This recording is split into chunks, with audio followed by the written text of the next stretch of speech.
हे Korean जगह viewers, आज हम बात करने वाले हैं love like the galaxy episode 3 की। So let's get started.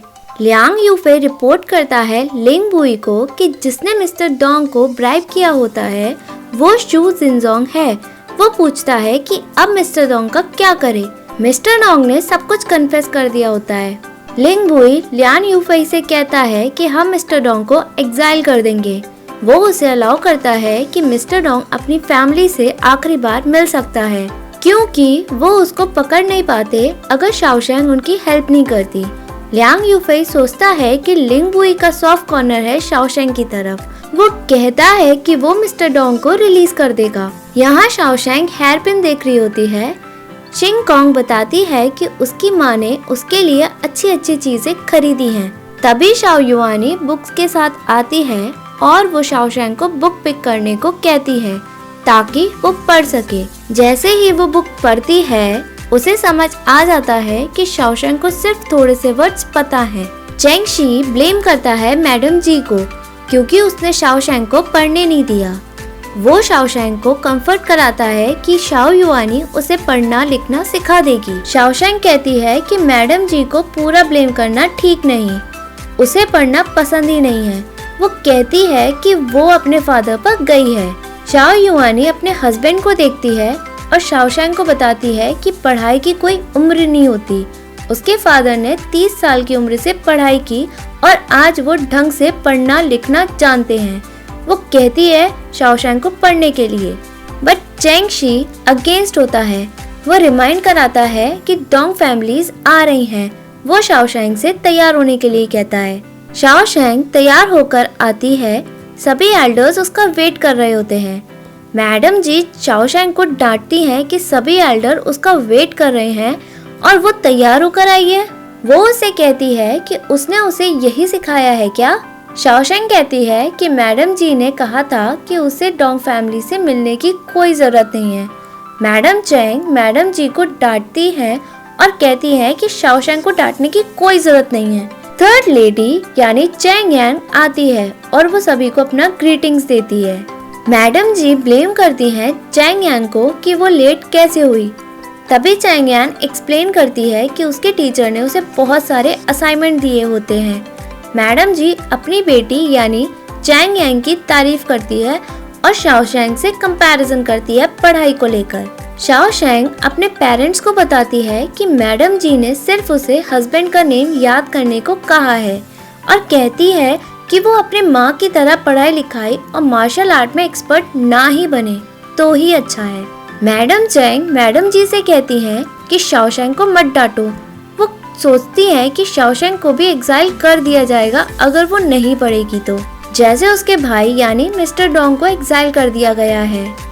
तभी थोड़ी देर बाद वो मिस्टर डोंग के रोने की आवाज सुनती है। सभी लोग बाहर आ जाते हैं। शाओशेंग चेंग यांग को बाहर चलने को कहती है ताकि वो मिस्टर डोंग का ड्रामा देख सके। मैडम चेंग हक करती है मिस्टर डोंग को और रोती है। वो उसे अपना ख्याल रखने को कहती है। मैडम चेंग डोंग से कहती है कि आगे से कोई बेवकूफ़ी मत करना और बताती है कि आगे से उसकी फैमिली उससे मिलने नहीं आए क्योंकि चेंग शी अब प्रमोट होने वाला है। मिस्टर डोंग रोता है और कहता है कि उसके सिस्टर ने भी उसके ऊपर गिव अप कर दिया है और वो चिल्लाता है और कहता है कि तुम्हारी जिंदगी मुझसे बेटर है। मैडम चेंग एकदम से उठती है और कहती है ये अच्छी जिंदगी उसे उसके बेटे की वजह से मिली है और कहती है कि हमारी फैमिली अलग अलग है। तभी मिस्टर डोंग शाओशेंग को देखता है। मिस्टर डोंग शाओशेंग को अटैक करने की कोशिश करता है बट चेंग शी उसे गिरा देता है। चेंग शी उसे रिमाइंड कराता है कि ये चेंग फैमिली है। मिस्टर डोंग कहता है कि शाओशेंग चेंग शी पर गई है। वो बिल्कुल उसी की तरह हार्टलेस है। वो लीक करता है कि मैडम चेंग ने शाओशेंग के ऊपर गिव अप कर दिया था क्योंकि उसे लगता था कि शाओशेंग अपनी माँ यानी शाओ युआनी पे गई है। मैडम चेंग मिस्टर डोंग को मारती हैं और कहती हैं कि वो उसे गलत क्यों ठहरा रहा है। मैडम जी मिस्टर डोंग की बातों को गलत कहती है और गार्ड से बोलती है कि इसे लेके जाओ। मिस्टर डोंग और बातें भी लीक करता है। वो कहता है कि मैडम जी का इंटेंशन था कि वो शाओशेंग को बेकार लड़की बनाना चाहती थी। मिस्टर डोंग शाओशैंग से पूछता है कि क्यों मैडम जी ने उसे पढ़ने नहीं दिया। वो बताता है कि शाओशैंग का सारा पैसा जो उसके पेरेंट्स ने उसके अपब्रिंगिंग के लिए भेजा था वो मैडम जी के पास गया है। मैडम चैंग मिस्टर डोंग को मारती है और कहती है कि अगर वो यहाँ रहेगा उसकी फैमिली में प्रॉब्लम हो सकता है। तभी बॉडीगार्ड उसे लेके जाते हैं। लिंग बुई पूरा शो देख रहा होता है। वो कहता है शू जिनजोंग आयरन शॉप में छुपा तो नहीं है। मैडम चैंग पानी पीती हैं और चैंगशी को देखती हैं। वो मैडम जी को ब्लेम करती हैं कि चैंगशी का सारा पैसा जी फैमिली क्लॉथ स्टोर में लगा दिया। चैंगशी मैडम चैंग को बताता है कि चैंग जी यानी उसका भाई आ रहा है। वो कहता है कि इस बार सभी फैमिली एक साथ रहेंगे। मैडम चैंग ये सुनकर बहुत खुश होती है और मैडम जी से कहती है कि वो उनके रहने के लिए कमरे तैयार करवाए। मैडम जी शाओशैंग का स्टडी रूम देने को कहती है। वो कहती है कि शाओशैंग को बुरा नहीं लगेगा, बट शाओशैंग रिप्लाई करती है कि उसकी माँ ने उसे पूरे दिन पढ़ने को कहा है, चाहे दिन हो या रात। मैडम जी कहती है कि पढ़ाई कहीं भी की जा सकती है। शाओ युआनी भी एग्री कर देती है और शिंगकोंग को कहती है कि जब तक शाओशैंग याद नहीं कर लेती तब तक उसे खाना देने की कोई जरूरत नहीं है। मैडम जी डिसाइड करती है कि वो रूम साफ करवा देगी क्योंकि शाओ युआनी ने भी कुछ नहीं कहा है। मैडम चैंग मैडम जी को मास्टर हाउस शाओ युआनी को देने को कहती है क्योंकि वो अपने ग्रैंडसन की चिंता करती है। मैडम जी मना कर देती है और कहती है कि मास्टर हाउस में कोई भी रह नहीं सकता। मैडम चैंग मास्टर हाउस को सही कराने को कहती है और हंसती है। मैडम जी अपने हस्बैंड यानी चैंग चैंग को डांटती है। वो कहती है कि उसकी शादी एक बेकार आदमी से हुई है और वो उसे ब्लेम करती है कि उसे हमेशा उसकी फैमिली के साथ डील करना पड़ता है। वो गुस्से में उसकी बुक आग में फेंक देती है। चैंग चैंग उसे रोकता है और वो गिर जाता है। चैंग यान अपने फादर की हेल्प करती है बुक को आग में से निकालकर। चैंग चैंग कहता है कि उसे मास्टर हाउस चैंगशी को दे देना चाहिए क्योंकि वो घर का सबसे बड़ा बेटा है। तभी मैडम जी अपने हस्बैंड को डांटती है। यहाँ शाओशैंग पढ़ नहीं पा रही होती है क्योंकि उसे भूख लग रही है। तभी शाओ युआनी कहती है कि भूख उसे पढ़ाई में हेल्प करेगी। चैंगशी पेस्ट्रीज लाता है शाओशैंग के लिए और उसे खाने को कहता है, बट शाओ युआनी शाओशैंग को कहती है कि उसे पढ़ाई की ज्यादा जरूरत है जब वो पेस्ट्रीज ले रही होती है। चैंगशी अपनी वाइफ को कहता है कि वो शाओशैंग से अच्छे से रहे क्योंकि उसने बहुत सफर किया होता है। शाओ युआनी कहती है कि तुम फादर हो तो शाओशैंग को पढ़ना लिखना सिखा दो, बट चैंगशी कहता है कि शाओ युआनी अच्छी टीचर है। उसे वो एनकरेज करता है और वहाँ से चला जाता है। अब पेस्ट्रीज भी अपने साथ ले जाता है। मैडम जी अपने हस्बैंड को डांटती है कि वो उसे बेटा नहीं दे सका। इसी की वजह से वो मैडम चैंग के सामने उसकी कोई वैल्यू नहीं होती है। वो कहती है ना तो अच्छा रूम है उसके पास और ना ही बेटा। तभी चैंग यांग कहती है कि साइड रूम भी इतने बुरे नहीं हैं, फादर वहाँ अच्छे से पढ़ लेंगे। मैडम चैंग उसको डांटती है कि उसने शाओशैंग को परेशान करना चाहा, पर चैंग यांग हमेशा उसकी हेल्प करती थी, इसलिए आज शाओशैंग उसे कंट्रोल में नहीं है। मैडम जी चैंग यांग को बुरा और चैंग चैंग को बेकार बोलती है। वो कहती है कि वो तुम दोनों का क्या करे, इससे बढ़िया होता कि शाओशैंग उसकी बेटी होती। शाओशैंग अपनी माँ को कहती है कि मैडम जी ने उसे हमेशा भूखा रखा और उसी भूख की वजह से उसे उनकी बात माननी पड़ी। उसने कभी नहीं सोचा था कि उसकी माँ भी उसके साथ ऐसा ही करेगी। उसकी माँ पूछती है कि वो क्या चाहती है। शाओशैंग कहती है कि वो बाहर की दुनिया देखना चाहती है कि लोग किस तरह से जीते हैं। शाओ युआनी उसे कहती है कि उसे उसकी ट्रिक्स पता है। उसे पता है कि शाओशैंग क्या सोच रही है और क्या कर रही है। वो तभी मिस्टर डोंग के बारे में कहती है कि ये मैटर बहुत सीरियस था। एक गलत स्टेप चैंग फैमिली का नेम डुबा सकता था और तुम्हें लगता है कि तुम बहुत स्मार्ट हो। अगर उसने उसे आज नहीं पढ़ाया तो कल शाओशैंग कितनी बड़ी प्रॉब्लम क्रिएट करेगी, यानी अपनी चैंग फैमिली के लिए। वो इसीलिए उसे पढ़ने को कहती है और वो वहाँ से चली जाती है। शाओशेंग कहती है कि उसे सबने परेशान किया है, अगर वो उन्हें ट्रिक नहीं करती तो वो लोग उसे मारते पीटते और वो आज जिंदा नहीं रहती। वो सोचती है कि क्या वो अपनी माँ की तरह बन जाए। मैडम जी मेन रूम में रह रही है तो उसकी माँ अच्छा बनने की कोशिश क्यों कर रही है। उसे ध्यान आता है कि मैडम जी उसकी माँ को परेशान नहीं कर सकती क्योंकि वो जानती है कि उसकी माँ बहुत स्मार्ट है। तभी शाओशेंग मैडम जी से मिलने जाती है। मैडम जी उससे पूछती हैं कि तुम यहाँ क्या कर रही हो। वो बताती है कि वो अपने होने वाला कमरा देखने आई है। मैडम जी उसको डांटती है। वो शाओशेंग और उसकी मदर के रिलेशनशिप के बारे में पॉइंट आउट करती है।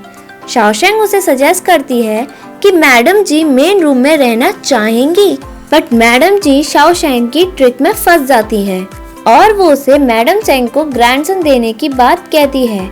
मैडम जी खुश हो जाती है।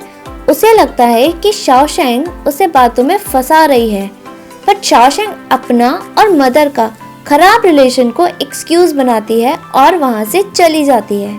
मैडम जी खुश हो जाती हैं उसकी ट्रिक को सुनकर और कहती है कि मेन रूम से किसी भी रूम में वो शिफ्ट नहीं करेगी। दूसरे ही दिन मैडम चैंग मैडम जी से रूम खाली करने को कहती है। मैडम जी रिप्लाई करती है कि शाओ युआनी उस पर बोझ बढ़ाना नहीं चाहती, सो वो बैकयार्ड में ही रह लेगी। इस वजह से मैडम जी मेन रूम में ही रहेगी और उसके नेफ्यू भी आ रहे हैं।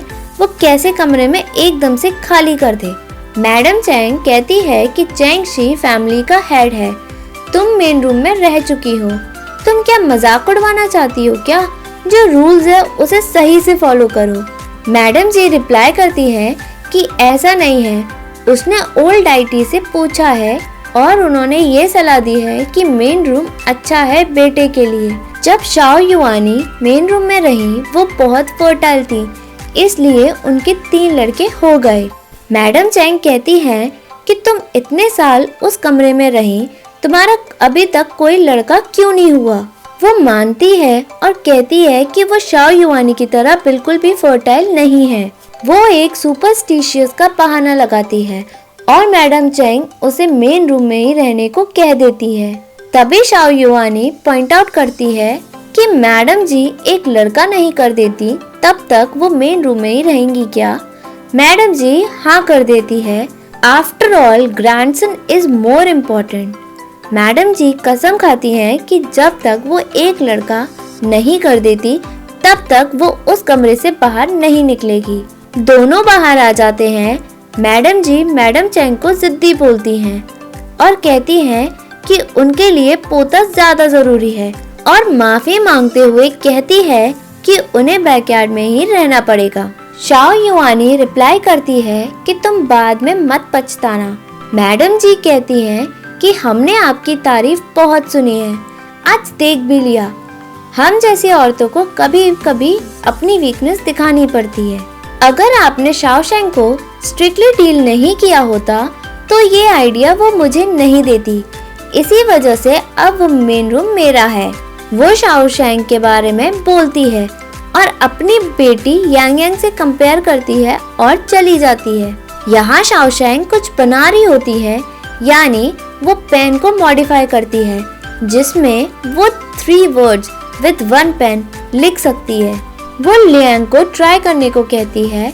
तभी शाओ युआनी आ जाती है और वो पेन छुपा देती है।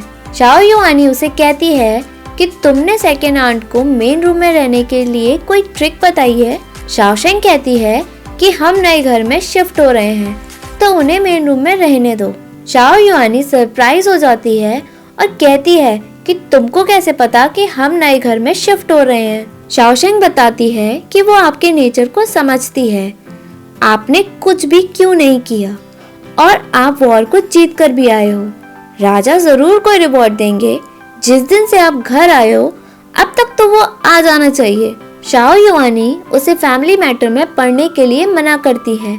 शाओशेंग कहती है कि उन्होंने मेरे साथ गलत किया था, बुली किया, इंसल्ट भी किया, बट आपने इग्नोर कर दिया, इसलिए मैंने जैसे को तैसा किया। अब आप खुश क्यों नहीं हो रही हो? शाओ युआनी कहती है कि उसने एडुकेट करने के लिए वो घर पे नहीं थी, तुम्हारी पुरानी ट्रिक को देखते हुए उसने उसे माफ कर दिया था।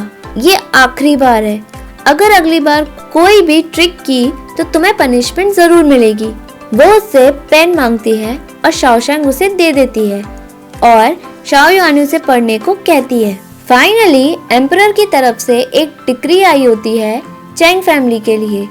डिक्री में उसकी तारीफ और राजा की तरफ से रिवॉर्ड यानी सेकेंडरी मार्क्स यानी उसको होम मिलता है। चैंग शी उसे एक्सेप्ट करता है और शाओशैंग एक्साइटेड हो जाती है। यहाँ मैडम चैंग खुश हो रही होती है, तभी चैंग शी की तारीफ करती है और कॉन्ग्रेचुलेट करती है। मैडम चैंग कहती है कि अब वो आराम से मरेगी। तभी चैंग शी अपने छोटे भाई यानी चैंग चैंग की तारीफ करता है और कहता है कि पूरा घर का ख्याल उसने ही रखा है। चैंग को पढ़ने का शौक होता है, वो उसे पढ़ने को कहता है जो उसे रिवॉर्ड में मिला है उसमें से। मैडम चैंग भी कहती हैं कि मुझे भी कुछ मिलना चाहिए। चैंग शी सारी ज्वेलरी मैडम चैंग को दे देता है। मैडम चैंग और खुश हो जाती है। मैडम जी कहती हैं हम भी अब उस नए घर में रहेंगे क्या? चैंग शी उसे याद दिलाता है कि आपने तो कहा था कि जब तक आप एक लड़का नहीं दे देती तब तक आप मेन रूम को नहीं छोड़ेंगी। मेन रूम बहुत अच्छा है, आप आखिरी सांस तक वहाँ रहें, कोई भी आपको वहाँ डिस्टर्ब नहीं करेगा। सेकंड ब्रदर उनके साथ नए घर में शिफ्ट हो सकता है, वो आपको परेशान नहीं करेगा। वो मैडम चैंग से कहती है बट वो कुछ भी नहीं कहती। शाओयुआनी कहती है कि ओल्ड आईटी ही तुम्हारा जज है। वो उसे कसम याद दिलाती है। मैडम चैंग एग्री करती है। मैडम जी का मुंह लटक जाता है। सभी वहाँ से चले जाते हैं। मैडम जी को सब समझ आ जाता है शाओशैंग की ट्रिक का।